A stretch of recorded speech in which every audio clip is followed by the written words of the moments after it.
The ayes are 89. The noes are 11. The motion is agreed. The question is now that Part 3 stand part. A debate on clauses 49 to 59. Honourable Phil Heatley. Mr Chairman, before I explain a little about this part, I would like to thank the iwi Leaders Group, chaired by Matu Ray, for their input, and also that of the Aquaculture iwi advisors, Justine Inns, Lawson and Keir Volkeling. Without their valuable input, the government would not be in a position to propose such a strong amendment to the bill today. The government is committed to upholding the Maori commercial aquaculture claims settlement. The bill, as introduced in November, included provisions to ensure the Crown would be able to fulfil its obligations, but at that time I signalled those provisions might be revised later in the legislative process if engagement between the Crown and iwi identified a better mechanism for delivering the settlement. That team found that mechanism.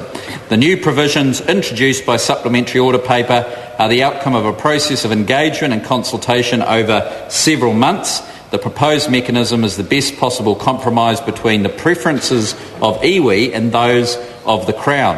That mechanism will enable the settlement to be delivered through regional agreements in a way that best fits iwi aspirations and preferences region by region. A one-size-fits-all approach is not appropriate.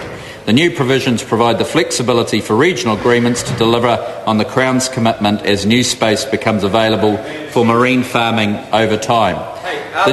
The new mechanism recognises iwi's likely preference for space but provides flexibility for cash or other deliverables to form all or part of the settlement package by agreement between the Crown and iwi or where the provision of the space is not practical. The proposal is common sense. It's an approach that recognises the interests of iwi in a regional way and the Crown's interest in removing uncertainty for mainstream marine farmers. Iwi, the wider aquaculture industry and the country as a whole all stand to benefit from iwi participation. If iwi do well, if Shane Jones does well, we all do well.